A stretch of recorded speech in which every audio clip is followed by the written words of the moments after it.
আমার কোন বান্দা বান্দি কি কাজ করেছে, ভালো কাজ করেছে অথবা মন্দ কাজ করেছে, তুমি সব কিছু বর্ণনা করো। সেদিন তার কথা থেকে কোনোটাই কম পড়বে না। এই কথাটা তার জীবনে অন্তরে মনে রাখবে, গেঁথে দিবে। সে আল্লাহ রাব্বুল আলামিনের সামনে সেদিন সামনে উপস্থিত হতে হবে। এই কথাটা মনে রাখলে জমিনে চলার সময় সে তম্ব করে জমিনে আর চলবে না। গুনার অবস্থা নিয়ে জমিনে বসবাস করবে না। জমিনের সাথে চলার সময় আল্লাহ পাকের হুকুমকে পালন করার জন্য চেষ্টা করবে। এই কথাগুলো যারা বলে যাব তারা অবশ্যই আমরা মনে রাখতে পারবো না যে কিয়ামতের ময়দানে আমাদের বিপক্ষে জমিন কথাগুলি বলবে, আল্লাহর সামনে সেদিন আমাদেরকে আসামি বানিয়ে দিবে। সেদিন আসামি أموات شقات بعض بندان دامن تو مردبان حق زندان সব কিছু বাংলাদেশ সরকারের নিয়ন্ত্রিত কর্মী পার্টি আছে, কেউ আছে কয়েকটা ইন্টেলিজেন্স ব্রাঞ্চের লোক, তারা কয়েকটাগিরি করে, কোথায় কে কি কাজ করতেছে সব কিছু করে, আমরা দেখি না, খবর রাখি না। আল্লাহ বলতেছে আমার বহু গোয়েন্দা আছে, এটা তোমরা বুঝতে পারো না। মাটি এটা আমার একটা গোয়েন্দা, পানিটা আমার গোয়েন্দা, বাতাস আমার গোয়েন্দা, আগুন আমার গোয়েন্দা, আল্লাহর ফেরেশতারা তারা আমার গোয়েন্দা। তাদেরকে ফাঁকি দিবার মতো ক্ষমতা পৃথিবীতে কারো নাই।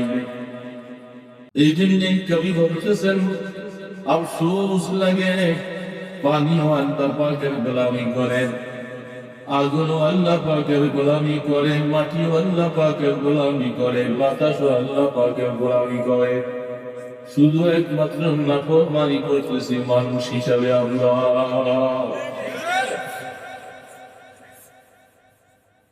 সবাই যেমন আশ্চর্য বিষয়, আল্লাহর হুকুম ছাড়া একটা কদম তারা দিলে না। আল্লাহ যখন যাও অর্ডার করে সব কাজগুলি তারা হুবাহু আল্লাহর সামনে সব পেশ করে দেয়। আগুনের মধ্যে মানুষকে ফেললে আগুন জ্বালায়, এতে আমরা বুঝি, কিন্তু আগুন আল্লাহর হুকুম ছাড়া কোনদিন জ্বালবে না। আল্লাহ যদি ওয়াদা করে আগুন তুমি জ্বালাতে পারবে না, আগুন সাথে সাথে বন্ধ হয়ে যাবে, কার্যকরিতার বন্ধ হয়ে যাবে। আল্লাহ রাব্বুল আলামিন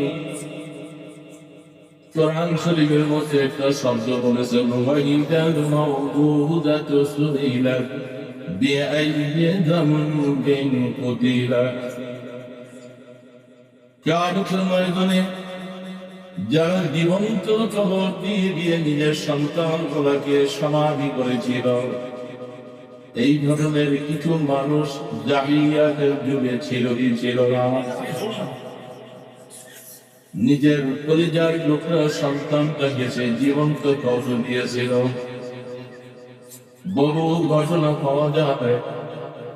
আল্লাহ পয়গম্বরের একজন ঘনিষ্ঠ সাহাবী, সেই সাহাবী মুসলমান হয়ে যান, সেও তার জীবনের প্রথম অবস্থায় ইসলাম গ্রহণ করার আগে তার আপন সন্তানকে সে জীবন্ত কবর দিয়েছিল। সেই সাহাবীর নাম দাহিয়ায়ে কালবি রাদিয়াল্লাহু তাআলা আনহু। হাদিস শরীফে পাওয়া যায়, জিবরিল আলাইহিস সালাম আল্লাহর পয়গম্বরের কাছে বেশি বেশি করে আসতেন। অধিকাংশ সময় দাহিয়ায়ে কালবি রাদিয়াল্লাহু তাআলা আনহুর সুরত ধরে জিবরিল আলাইহিস সালাম আসতেন। এই সাহাবীটা খুব আল্লাহর কাছে প্রিয় হয়ে গেছে, কিন্তু তার জীবনের প্রথম অবস্থায় আপন সন্তানকেও জীবন্ত কবর দিয়েছে। শুনি নাই আমরা কথা, এই কথাটা ব্যবহার করার মধ্যে বলতেছে ওয়াইদাল মাউউদাতু সুইলাত بأي ذنب قتلت জীবন তো তোর দিয়েছিলাম সন্তান গুলাকে মানুষ গুলাকে কি অপরাধে কি কারণে তাদেরকে তোমার জীবন্ত খবর দিয়েছিলাম এই ব্যাপারে কিয়ামতের ময়দানে প্রশ্ন হবে প্রশ্নের জবাব দেওয়ার মতো ক্ষমতা কারো হবে না তার বিনিময়ে জাহান্নামে যেতে হবে শুধু একমাত্র যারা ইসলাম গ্রহণ করেছেন আল্লাহ সুবহানাহু ওয়া তাআলা তাদেরকে নিজের পক্ষ থেকে ক্ষমা করে দেওয়া হবে যাকে দাফন করে দিয়েছিল তাকে আল্লাহ পাক মাফ করে জান্নাতের বাসিন্দা বানাবে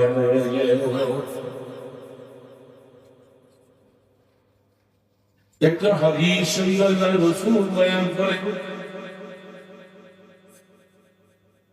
খুব মনোযোগ সহকারে একটু শুনতে হবে কথাটা অনেকটা জটিল হঠাৎ করে মনে পড়ে গেল কথাটা বলতেছিলাম الشمس والقمر مكورتان في النار قلنا لك حديث الله الواردة والموجودة كتاب معك النار দুইটা শব্দ চাবুকের মৌলানা চাঁদ সূর্য এটার কোনো বাকশক্তি নেই তার উপরে শরীয়তের কোনো বিধান নেই কিন্তু আল্লাহ রাসূল বললেন দুনিয়ার জীবনে এখন আমরা চন্দ্র সূর্যকে দেখি চন্দ্র সূর্য থেকে আলো সম্ভব কিয়ামতের ময়দানে মানুষের বয়স 33 বছরের বয়স যারা জান্নাতে যাবে উভয়ের বয়স হবে স্বামী স্ত্রী উভয়ের বয়স হবে কত বছর বলে নিজে থাকলে কত বছর লক্ষ লক্ষ বছর চলে যাবে কোনদিন আর 35 বছর হবে না লক্ষ লক্ষ তো একটা সংখ্যা এর থেকে বেশি আমাদের কাছে সংখ্যা নেই মিলিয়ন মিলিয়ন কিন্তু আল্লাহ সুবহানাহু ওয়া তাআলা তিনি মানুষকে বললেন খালিদিনা ফিহা শুরু হবে তার কোনদিন শেষ হবে এই জন্য আমরা একটা সংখ্যা বললাম লক্ষ লক্ষ বছর কোটি কোটি বছর মিলিয়ন মিলিয়ন বছর কোনদিন এত কোটি কোটি বছর চলে যাবে যে 30 বছর কোনদিন 34 বছর হবে তার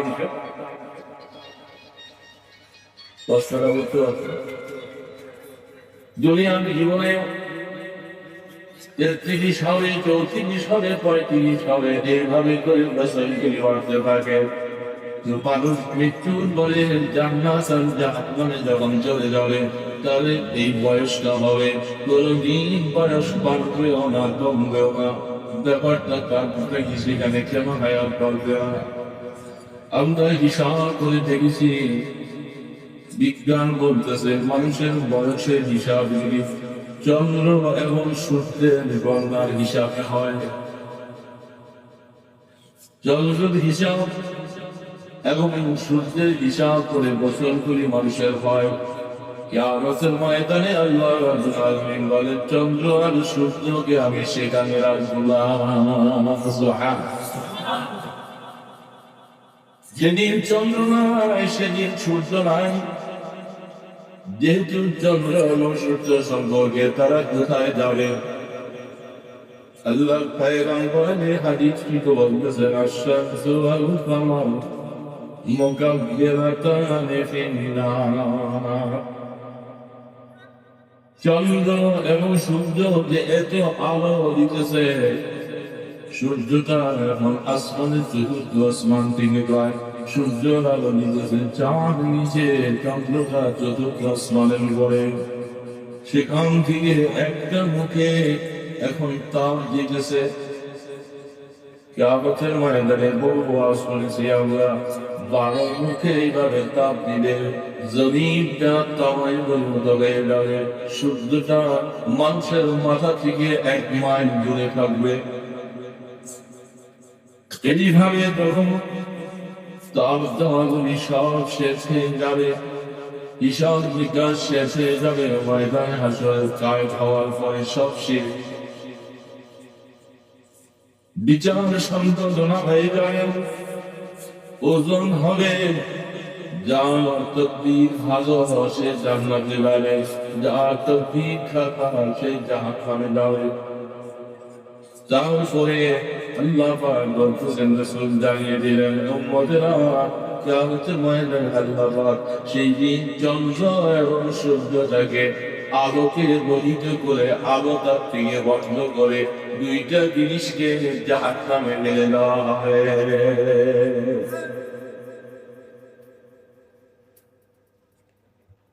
বুঝতেছে কথা মেয়েরা? বোঝা যায়? প্রশ্ন, কি অবাক, সে মানুষ নয়, দিন নয়, ফেরেশতা নয়, চন্দ্র সূর্য আল্লাহ পাকের হুকুম পালন করে। কেন তাদের দুইজনকে জাহান্নামে? কি অবাক! কে বলছেন? কে বলছেন? আমি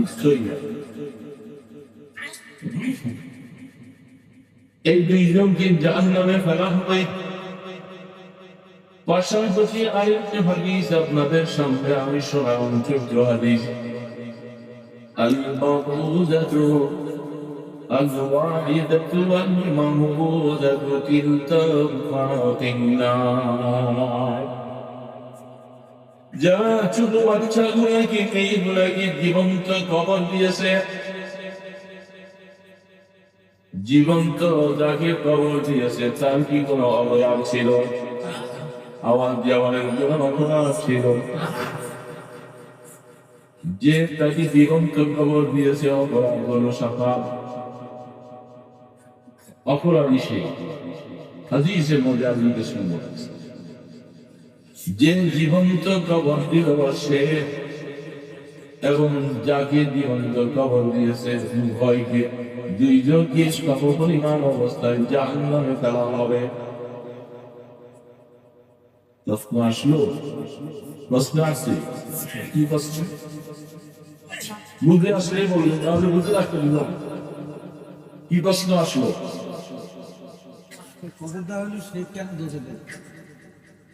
যে স্মরণই করলো, অপরাধ করলো, সে জাহান্নামে। যাকে সমাধি করা হলো তার কি অপরাধ? ঠিক আছে, এখন বুঝতেছে ব্যাপারটা? দুইটা ব্যাপার, দুইটা প্রশ্ন বুঝা দরকার আছে। জটিল সমস্যা, প্রশ্ন জোড়াটাই জটিল। এই কথা আপনারা শুনছেন? তারা শুনছেন? যারা যারা শুনছেন এই হাদিসের আলোচনাটা শুনছেন, তাহলে অনেকের কাছে আমাদের কাছে আলোচনাটা একেবারে মূল্য, তাই না? এটা আমার বড় উদ্দেশ্য ছিল। কেন তুমি কথা প্রসঙ্গে হাদিসটা চলে আসছে? যেহেতু চলে আসছে, আমি কিছু কথা বলতেছি, বলেন সন্তাস। আমরা জানি আগুন জ্বালা,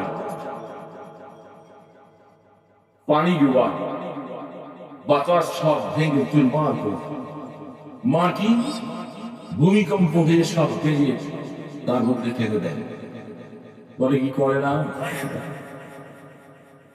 এগুলি করে থাকে। তাদের কি নিজস্ব ক্ষমতা বলে করে না কারো ক্ষমতা আছে? সবাই তো বললাম না, কার ক্ষমতা? আমরা বুড়া মানুষ, আমাদের মনোখের দর্শক, এরা যুবক মানুষ, এখন এদের রক্ত গরম। এরা তো আপনাদেরকে অনেক কথাই বলছিলেন, স্লোগান দিয়েছেন, মাশাআল্লাহ, ভালো লাগতেছে। তাহলে আমরাও নিজেরা পারি না দিকে আপনারা কিছু করে থাকবেন।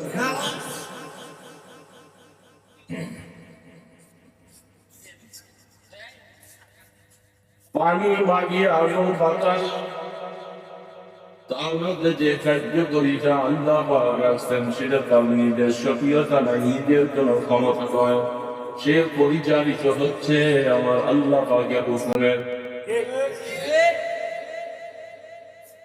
আগুন পড়ে ফেললে নমরুদের আগুনে ইব্রাহিম আলাইহিস সালাম পড়ে গেল। আগুন যদি পড়া দেওয়ার ক্ষমতা, নিজের ক্ষমতা যদি সে জ্বালায়, ইব্রাহিম যদি জ্বালাইতে পারত না, জ্বালাইছিল। তাদের ধারণা ছিল ইব্রাহিম আলাইহিস সালামকে তারা জ্বালিয়ে শেষ করে ফেলবে। ব্যাপারটা কি, এমন একজন মানুষ সেই জমানায় এত কোনো মানুষও ছিল না। মাত্র একজন মানুষ তাওহীদের গান দিয়েছে, লা ইলাহা ইব্রাহিম খলিলুল্লাহ।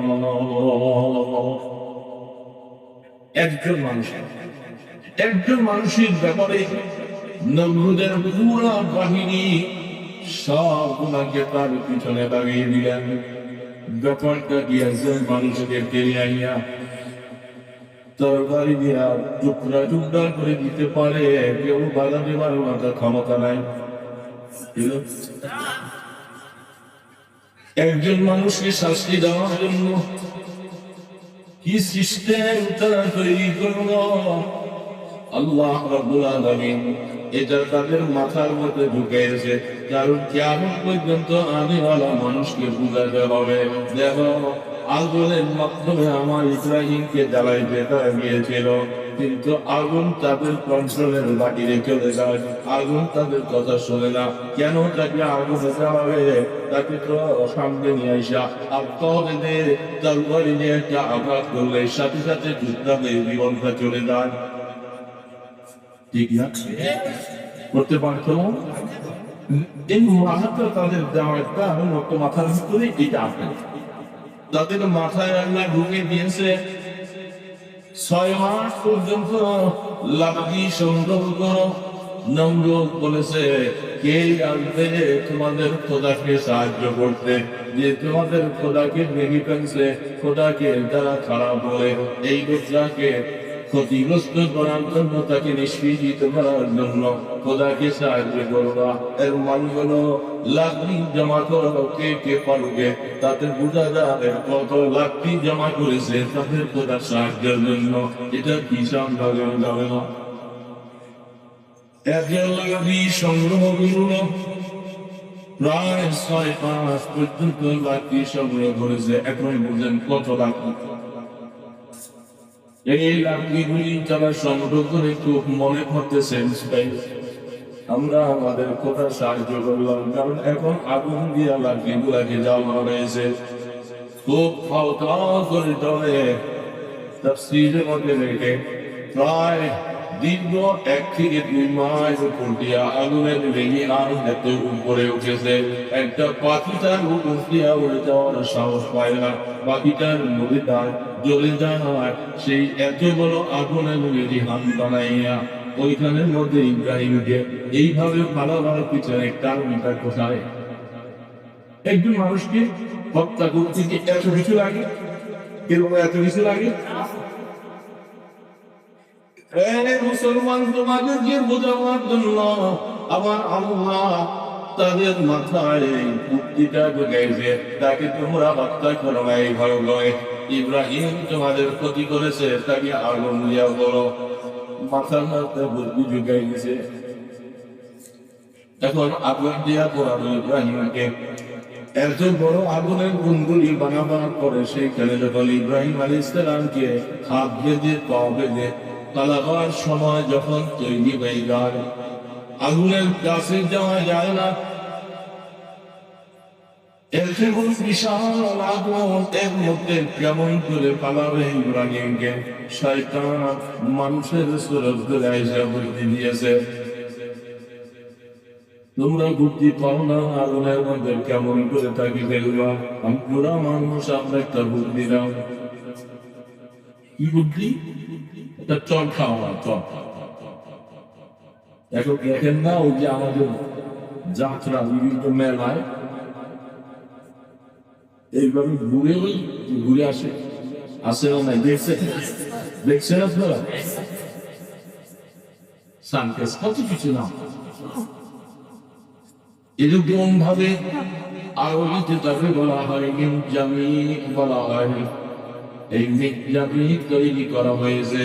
এটার মধ্যে ইব্রাহিমকে হাত পা বেঁধে বসাবে, এটাকে জোরে নাম দিয়ে গাড়ি করে যখন ছেড়ে দিলে দূর থেকে দেখে সে আগুনের মধ্যে দেওয়া পড়ে যাবে। বুদ্ধিটা সাথে ও যেমন শয়তান তার বুদ্ধির সাথে এটার সাথে যারা এখন আমরা তো তার ইতিহাস জানি না, আমাদের ছেলে মেয়েরা যত আগুন ভিড়তেছে, হ্যাঁ এটার বুদ্ধিটা সাথে যখন হাত বাঁধা শুরু হয়ে যায় ওই সময় সারা মখলুক করে আশপাশে যারা ছিল সকলে আমার সামনে হাজির। প্রত্যেকের দিনের মধ্যে একটাই করিয়া মাওলা এই জগতের মধ্যে তোমার নাম লওয়ার মধ্যে একজন মানুষ নাই, একজন বান্দা ইব্রাহিম যাও তোমাকে দেখেছিল আল্লাহ বলে তাকে তোমার সামনে এইভাবে করে আসলে ফেলে দিবে। মাওলা মাওলা তোমার ক্ষমতা আছে, তুমি তো নমরুদের আগুনটাকে মুহূর্তের ভিতরে নিবে দিতে পারো।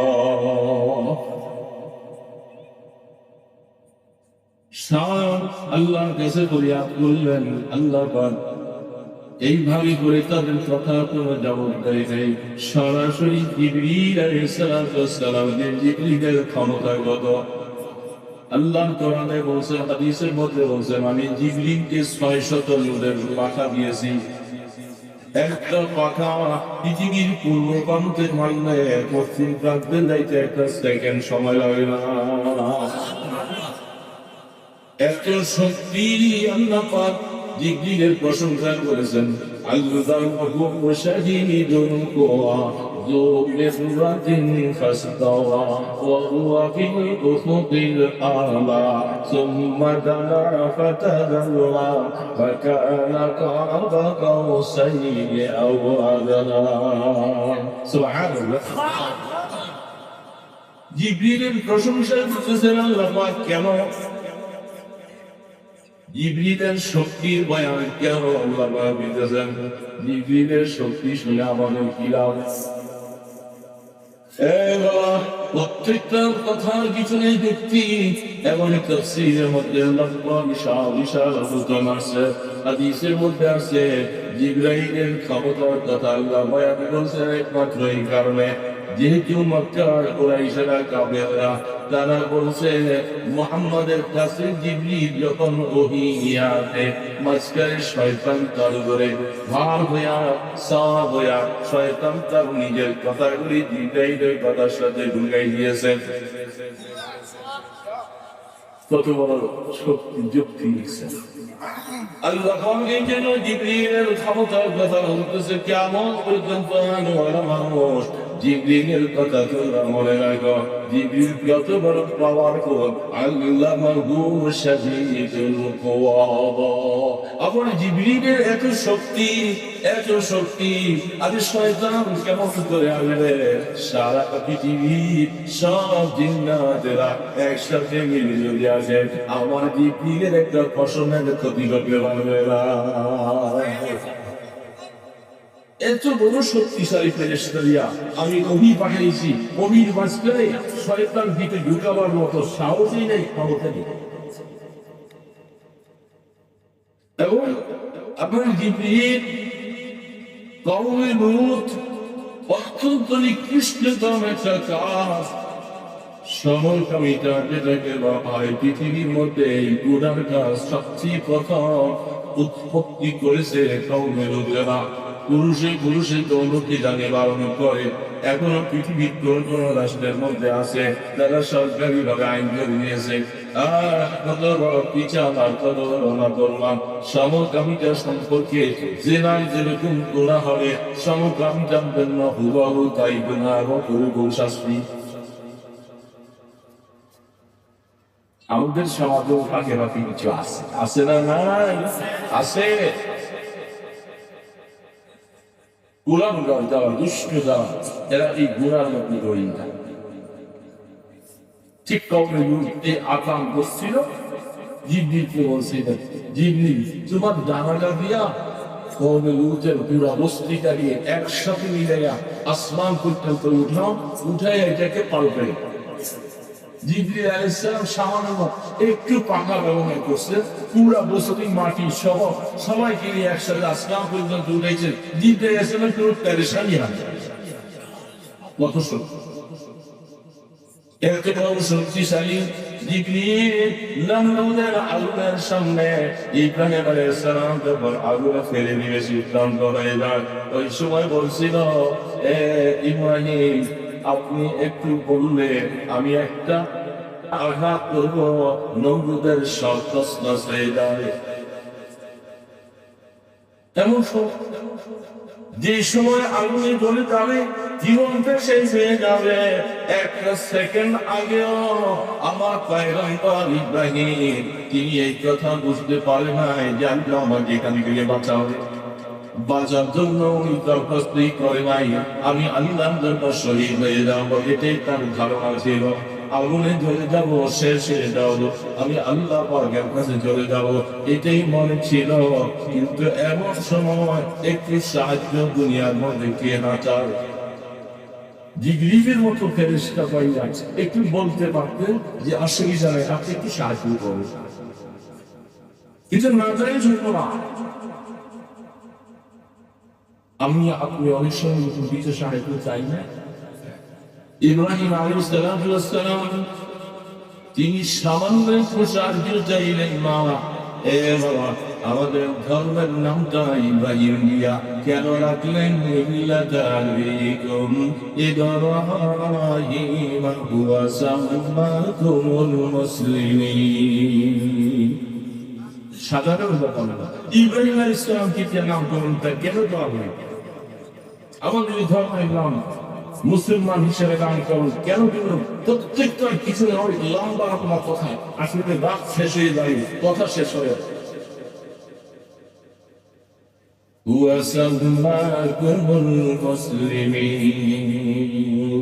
কি বলে নামটা আসছে আমাদের ভাই? বলো কি নাম? মুসলিমিন নাম আসছে, মুমিনিন বলেন। কি বলছে তর্করা? এটা আমার করে করে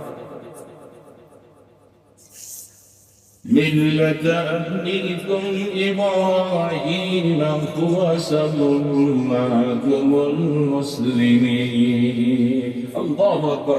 আমাদের পিছনে এত বড় হিকমত রয়েছে, ঈমানদারেরা ভালো করে বুঝে নাও, মুমিন আর মুসলিমের মধ্যে অনেক ডিফারেন্স আছে।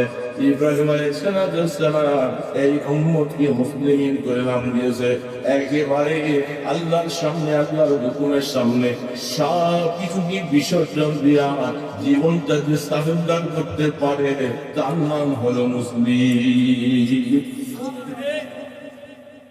যেহেতু ইব্রাহিম আলাইহিস সালাম এমন একটা পরীক্ষা দিয়া জীবনে উত্তীর্ণ হয়েছেন, ফার্স্ট ক্লাস পেয়েছেন, আল্লাহ পাক তাকে সেইভাবে করে বানিয়েছিলেন। এই জন্য ইব্রাহিম আলাইহিস সালাম আমাদের এই উম্মতকে নামকরণ করেছে হুয়া সাম্মাকুমুল মুসলিমিন। পরবর্তী আমার বংশধর, আমার বংশ থেকে যে নবী আসবে সেই নবীর উম্মতেরা তোমরা যারা হবে, আমি নবী ইব্রাহিম আমার আসমাতা, তোমরা শুধু মুমিন হবে না, তোমরা মুমিনের পাশে মুসলিম হবে।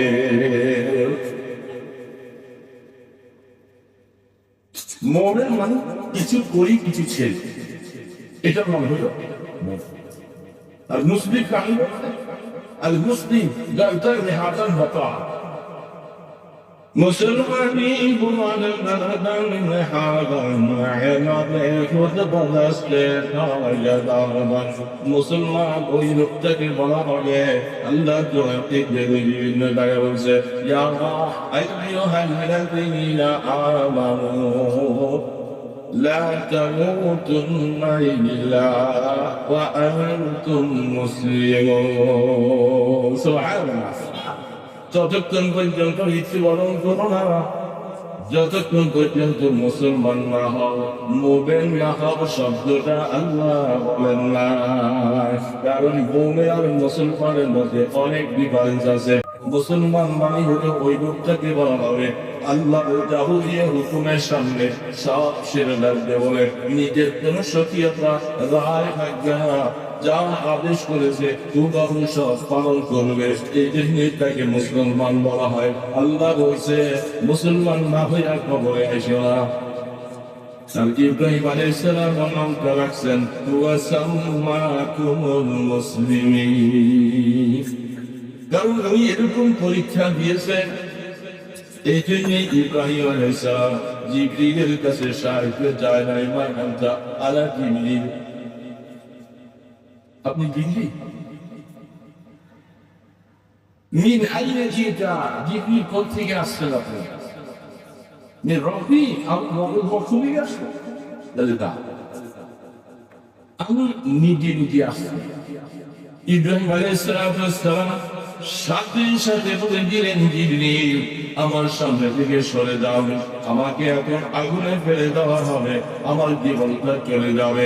এমন একটা সময়ের ভিতরে ওকে জিবরিল আমার মধ্যে তাওহীদে খালেস, একমাত্র নিরঙ্কুশ নির্ভেজাল যে তাওহীদটা আমার দিলে লালন পালন করেছিলাম, এটার সামনে আপনি এসে আমার ব্যবহার ঘটাবেন না, চলে যান। আমি আমার মাওলাকে দেখে দেখে আগুনের মধ্যে এখন চলে যাও।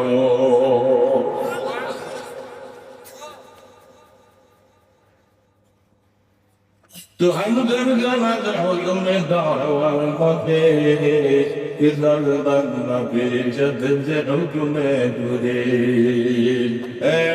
আল্লাহ পাকের হুকুমের সামনে নিজকে কাম করেছেন, নিজকে সামিল করেছেন। সরে যাওয়া তাওহীদে খালিসের মাকাম। আমি এখন আমার আল্লাহকে দেখতে দেখতে আগুনের মধ্যে চলে যাব। জিবরিল ডিস্টার্ব করো না, আমাকে তাওহীদে খালিস বর্জন করতে যাও। এখন আমি হয়ে একমাত্র আল্লাহর জন্য আমার জীবন না, একমাত্র আল্লাহর জন্য আমার মৃত্যু। এই জায়গার মধ্যে দিন দিন তুমি ডিস্টার্ব করবা, চলে যাও। সাধারণ ব্যাপারটা কি সাধারণ নয়? কি একটা পরিসরে মুসলমানের যে অবস্থা, যে সংজ্ঞা, এটা শুরু আনা লাগে। এই জন্য আপনাদের আমাদের নাম দিয়েছেন কি নাম? মুসলিম এমনি দেয় না। জিবরিল চলে যাও, পরিধানের কাপড়টা যখন খোলা হচ্ছে, এতক্ষণ জিবরিল আলাইহিস সালাম দূরে দাঁড়িয়ে আছে। মুসা আলাইহিস সালাম ইব্রাহিম আলাইহিস সালাম তিনিও মিসকিন আছে, কোনো পেরেশানি নাই, জীবন তো একটাই, এটার মাওলার জন্য চলে যাবে।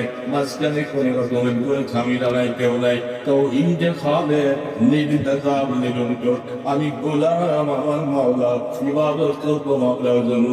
এমন সময় যখন লুঙ্গিটা তার পথ থেকে মনে দেওয়া হচ্ছে, ওই সময় ইব্রাহিম আলাইহিস সালামের চোখ দিয়া পানি পড়তেছে। দূর থেকে দেখি ইব্রাহিম কান্দে, ইব্রাহিমের কাছে প্রস্তাব দাও, সে যদি এখনো তার মতবাদটাকে ফেলে দিয়া স্বীকার করে আমাদের মুক্তিটাকে ভাঙছে, তাকে আমরা এখনো আগুন থেকে বাঁচিয়ে দিও। বলো দেখি কেন কাঁদতেছে? আল্লাহু আকবার। ইব্রাহিম আলাইহিস সালাম বলেন, ওই কাফের মরদুদ নমরুদ মৃত্যু ভয়ে কান্তি নালে কান্তিছি আমি, আমার লজ্জাস্থানটা হাজারো মানুষের সামনে ভাবে বলে ফেললাম, আমি লজ্জাস্থানকে ঢেকে রাখলাম। আয় বাবা, আল্লাহ সুবহানাহু ওয়া তাআলা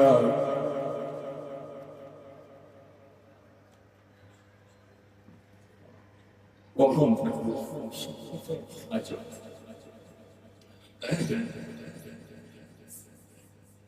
আমি এই কারণে কাঁদবি না, আমি কাঁদতেছি যে আমার লজ্জাস্থান। এ বাবা, মুসলমান করা বাচ্চাদেরকে মুসলমানি করা ইব্রাহিম আলাইহিস সালামের সুন্নাত, নখ কাটা ইব্রাহিম আলাইহিস সালামের সুন্নাত, এইভাবে করা, এইভাবে পরিধানের কাপড়টা এইভাবে করা ইব্রাহিমের সুন্নাত, সব কিছু সেখান থেকে আসছে। ইব্রাহিম আলাইহিস সালামের পক্ষ থেকে আসার কারণে ফরজটা যখন তার চুলে দেওয়া হলো, তখন তিনি লজ্জা পেলেন, কাঁদতেছে, কিছু করার নাই।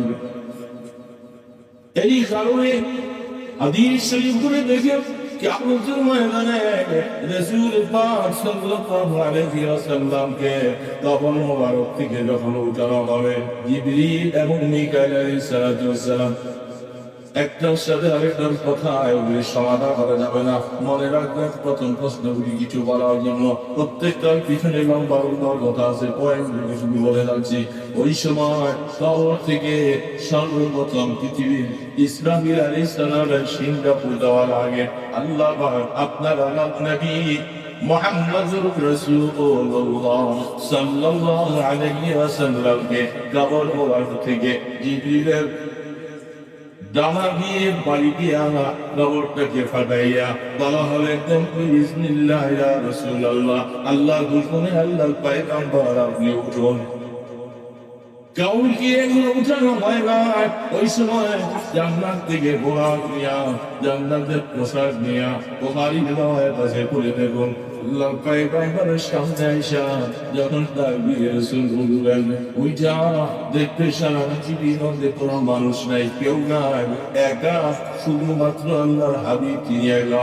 ওই সময় জিজ্ঞাসা করলেন, ভাই ইব্রাহিম, আরে ভাই ইসরাফিল, ব্যাপার কি, আমার উম্মত কোথায়? কাউকে দেখতেছি না, হিসাব নিকাশ কি হয়ে গেল কিনা, এদের কি জাহান্নামে পাঠাই দেওয়া হয়েছে কিনা, আমি কাউকে দেখি না, আমার উম্মত গুলি কোথায়?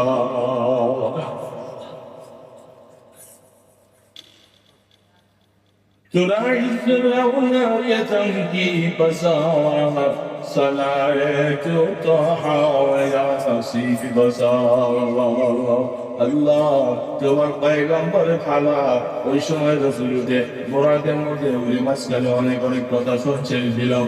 বোরাকের মধ্যে উঠে গেছে যখন ময়দানে হাসিনের দিকে যাবেন, যেতে যেতে আল্লাহ রাসূল হাদিসের মধ্যে বলতেছেন, আমাকে এইভাবে উঠানো হলো, এই পাকিস্তানের যে সময়টা গেল, এই সময়ের ভিতরে আর চাকরি যেমন এসে আমি জানি না, যাইয়া আল্লাহ পাকের আরশের ডান পাশে নজর করে আমি দেখবো ইব্রাহিম আলাইহিস সালামকে পোশাক পরিধান করাইয়া দান করাইয়া হয়েছে। সুবহানাল্লাহ। হাদিসের ব্যাখ্যা লিখেন আল্লাহ ইবনে আসকালানি রাহমাতুল্লাহ আলাইহি বুখারীর শরাহিতে তিনি লিখেছেন, আল্লাহু আকবার, আরে ইব্রাহিমকে এই সম্মানটা কেন দেওয়া হবে? কিয়ামতের ময়দানে সব মানুষ উলঙ্গ থাকবে, ঠিক না বেশি? সব মানুষ উলঙ্গ, সর্বপ্রথম যখন পরিধান দেখা যাবে আপনার পয়গম্বরকে পরানো হবে জান্নাতের পোশাক পরাইয়া, বোরাকের মধ্যে সাওয়াজ দিলাবে, আর আরেকজন কাপড় পরাবে। রাসূল বলেন, আমি জানি না আমার আগে তাকে উঠালেন কিনা, আমার পরে আমার জানা নাই, কিন্তু আমি দেখবো ইব্রাহিম আলাইহিস সালামের পরিধানের কাপড় ব্যাখ্যার মধ্যে লিখেছেন, ইব্রাহিম এই সম্মান জ্ঞান দেওয়া হবে। দুনিয়ার জীবনে হাজারো হাজারো কাফের মুশরিকদের সামনে আমার ইব্রাহিমকে যেভাবে করে মান্য করেছে, প্রলম্বনা করেছিল, আল্লাহ পাকের সামনে ইব্রাহিম যুগের পানি পরিচয় দিয়েছিলেন। সেই সম্মানার্থে কিয়ামতের ময়দানে কারো পরনে কাপড় নাই, আমার ইব্রাহিমকে আমি জান্নাতের পোশাক পরাইয়া সম্মানিত করব।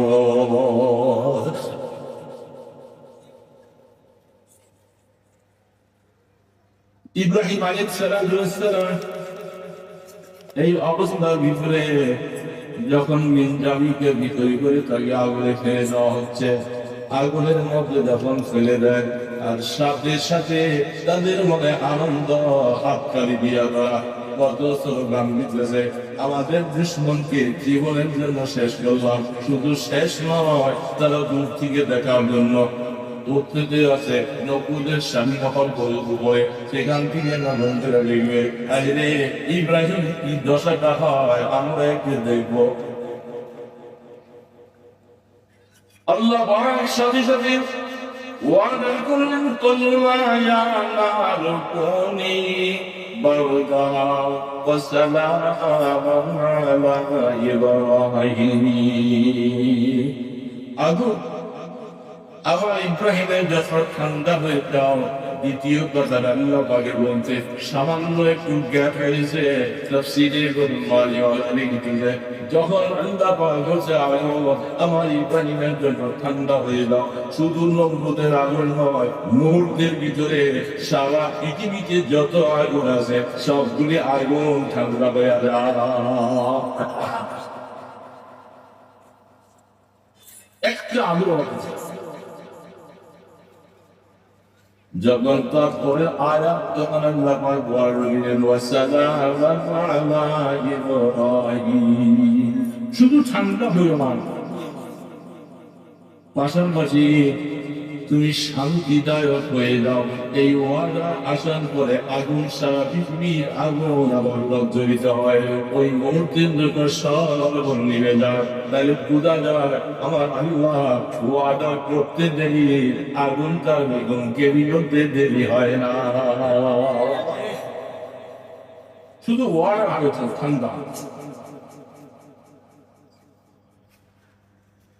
নমরুদের মেয়েটা উপর থেকে নজর লেগে ইব্রাহিম তো তার হাতের মধ্যে সামান্য একটু আগুন জ্বালাইকা যে রশি দিয়া হাত যদি পিছ মোড়া বেঁধেছিল, পাবলা বেঁধেছিল, রশি দিয়ে আগে ফুইরা ইব্রাহিম ইসলাম সামন্দে দুলার মতো জান্নাতের বরের মতো আগুনের মাঝখানে বসে আছে।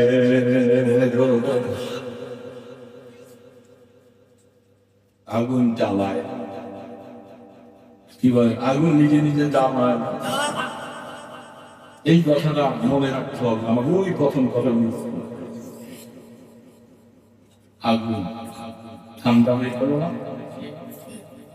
পরে আবার ইব্রাহিম আলাইহিস সালাম প্রতি ভগবান সেগুলিও কাজে এবার সে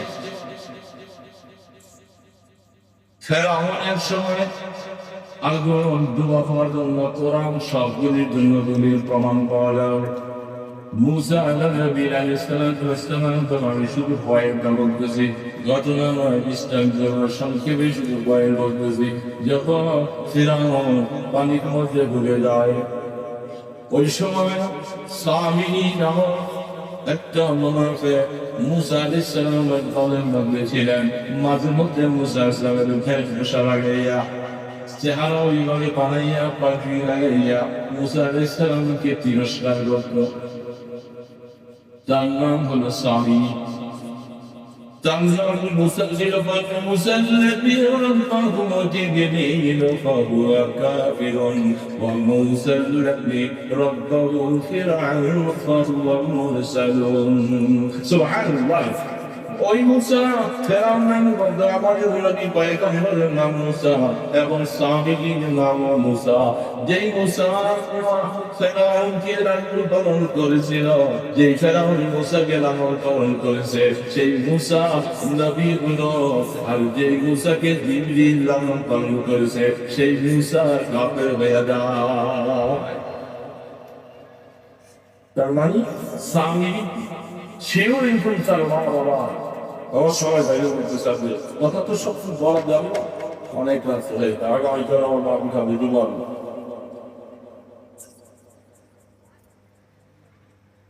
সংক্ষেপে বলতেছি, অনেক রাত শোয়া যাবে। তো সেখানে স্বামী সে যখন ছোটবেলায় মুসা ইসলাম মাদের একটু তাকে নৌকার মধ্যে কিস্তিতে ভাসাইয়া দিয়েছিল। সামিরীর মা সেও ভয় পাইছিল, কারণ ফেরাউন পাইনি তো বাস করবা, ছেলে পাইনি তো তাদেরকে সব হত্যা করবে। তার মা তাকে নিয়ে জঙ্গলে গভীর জায়গার মধ্যে চুপচাপ করে সন্তানরা রেখে আসছিল। আয়াতে থাকলে বান্ধবীর তো বানানো আমার আগে তাকে পূজা বড় মুশকিল। এই ছোট বাচ্চা মুসা আলাইহিস সালামকে আল্লাহ তাকে ওই বাক্সের ভিতরে খাওয়া খাওয়াইছে, তিনি বেঁচে আছেন। আর সামিরী সে যে জঙ্গলের ভিতরে তাকে লালন পালন করতে দিয়েছিল, কে পাইবে না কে দেখবে, মা কখনো কখনো যায়। আমার আল্লাহ বলে তোমরা হ্যাকম্যাক বুঝলা না, যা জিবরিল তুমি যে আমাদের মধ্যে ওই সামিরী নামক মুসা নামক যে লোকটা আছে তাকে একটু উৎপন্ন করাইবা, সেও যেন বেঁচে বড় হইতে পারে। কি আসছে একে লালন পালন করতেছে জিবরিল, আর আমাদের পয়গম্বর মুসা ইসলামকে লালন পালন করতেছে ফেরাউন। ওই লেবাস মুসা মাদ্রাসে ওনাকে তিরস্কার করা করতো। সেও যখন মুসা ইসলামের দলের সাথে চলতেছিল, ফেরাউনের লোকগুলি সব দাঁড়িয়ে দিল, মেরে ফেলে পানি কিছু দেয়। কিন্তু স্বামীকে বারবার করে দেখা যাচ্ছে স্বামীকে পানির ঢেউয়ের বাড়িতে আসা স্বামীকে পুকুরে উঠাই, সে পারে উঠে না, ফেরে এসে যারা আবার টান খাচ্ছে, পানি আবার ঢেউয়ের বাড়িতে এসে স্বামীকে উঠে গরম করে ব্যাপারটাকে জিজ্ঞাসা করতেছে পানি, পানি না কার কথা শোনে না, পানি কার কথা শোনে। মুহূর্তের ভিতরে পানির মধ্য থেকে যাওয়া আসতেছে, আরে এইকে কেন বারবার করা নাই? আমার আল্লাহর ওয়াদা হয়েছে আমাদেরকে ফেরাউনের একটা ব্যক্তিকে বাঁচিয়ে রাখবে না, সবগুলাকে ধৈর্য করে দাও। আর এই মেয়েটা তো মুসা আলাইহিস সালামের লস্কর তার লেবাস পোশাক দেখা যায়, একে মানলে আল্লাহ পাকের কাছে কৈফিয়ত দিতে হবে। এই জন্য পানির ঢেউয়ের বাড়িতে তাকে উপরে উঠায় ফেরেশতারা ফেলে দেওয়া হয়। এই অবস্থায় স্বামী বেঁচে যায়। এই ঘটনাটা একটা বলে দেখেছেন সারাংশের মধ্যে,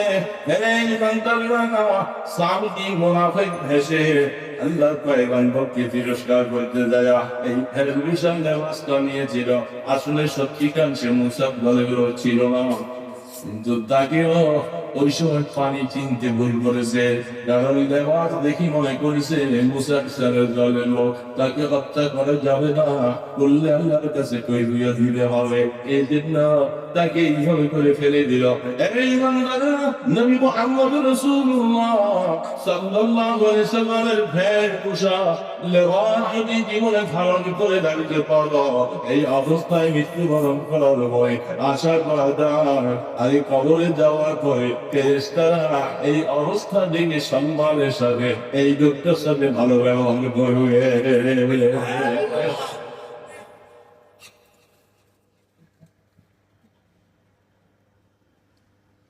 জি,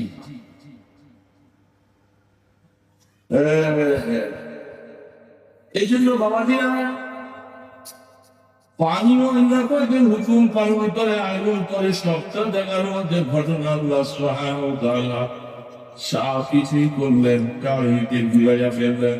সব তুমি আল্লাহ কোরআন থেকে বলছি, একটাও ইসলাম ঘটনা বলি নাই। আল্লাহ কোরআন বলতেছে কাবুলকে দামিকে দেওয়া মাটি গ্রাস করে ফেললো, খুঁজিয়া কারুকে গ্রাস করা ডুবাইয়া ফেললো। তাহলে সবাই আমরা হবে, তাই হয় কথাগুলি সব দেখি। ওই কথাটা শুধু সংক্ষেপে বলি, যেটা আপনাদের ভিতরে এখন কৌতূহল আছে, এবং যত শুনিলেই বলবেন কোথেকে আসে। মনে আছে কথাটা? কি কথাটা?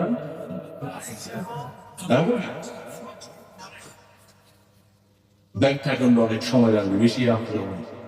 খুব ক্লান্ত, সকালে ভোরে রওনা দিয়েছি সেই রাজশাহী পোষা নওগাঁ থেকে। আইসা বিয়া পরে আসতেন বিমানদেরি গেল, বিমানদেরি করার কারণে 1 ঘন্টা ঘুরে গেছে। এয়ারপোর্টে নাই না, ঢাকা সনদ পাড়ি দিয়া বাসায় আসতে আসতে বেলা 3:30, প্রায় 4:30। আইসা দৌড়টা কোনো রকম প্রশ্ন সত্যি বিশ্রাম নেই, খুব ক্লান্ত শুনে। এই জন্য অবস্থা তুমি ভারতীয় মানুষের কথাই বলতে পারো। আল্লাহ পাক অনেক আপনাদের দোয়ার বড় দেখছি ভালো হচ্ছে। ইমানদারের দোয়া অনেক কাজ হয়, ইমানই শক্তি হয়ে যায়। শুধু সংক্ষেপে বলতেছি, আল্লাহ পাক সূর্য আর চাঁদটাকে ব্যাখ্যায় দিলাম, কোথায় খাওয়াবে, কোথায়? সূর্য আর চাঁদের কোনো দেশ নাই। আগুনে ফেলবে, ওই কি কথাটা বুঝতে হবে, আগুনে পড়লেই শুধু জ্বলবে না, আগুনে ফেললেই অনেক আগুন জ্বলছে, কিন্তু তার ভিতরে মানুষ জ্বল। হুকুমের অপেক্ষায় খায়। আল্লাহ কেন করবে এই দুনিয়ার মধ্যে একজন মানুষ আছে যারা সূর্য পূজা করে, আগুন পূজা করে, চন্দ্র পূজা করে, গাছ পূজা করে, কি করে সূর্যের দিকে ফিরে গণনা করে, কত কিছু করে, সূর্যের অবস্থানে করে। আল্লাহ কিয়ামত ময়দানে বলে, যারা এই সূর্যকে যারা পূজা করলাম কত সম্ভব খেয়াল হাদিসের একটা যেহেতু কিয়ামত ময়দানে আল্লাহ পাক সূর্যকে রাখার খেয়াল নাই, কারণ এটা থাকলেই মানুষের হায়া বাড়বে আর কমবে, আর সূর্যকে যদি বিলীন করে দেওয়া হয় তার আর হায়া বাড়বে না আর কমবে না, একই অবস্থায় থাকবে। দুইটাকে জাহান্নামের মধ্যে ফেল দিয়া বলবে, তোমরা জাহান্নামে অবস্থান করো। যারা দুনিয়ার মধ্যে সূর্য পূজা চাঁদ পূজা যারা করেছিল, এই তোমরা দেখো তোমাদের খোদাকে আগুনের মধ্যে ফেলে রাখা হয়েছে, তোমাদের পরিণতি কোথায়? ওই খোদা নিজেও বাঁচতে পারলো না, তোমাদেরকেও বাঁচাইতে পারলো না।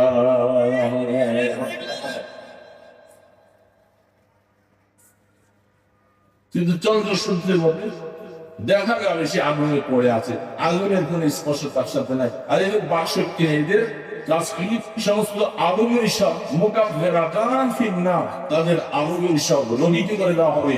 যে সূর্যের প্রখর তাপে সারা পৃথিবী আলোকিত হয়ে যায়, সেদিন সূর্যের কোন আলো থাকবে সব। 2 নম্বর কথা,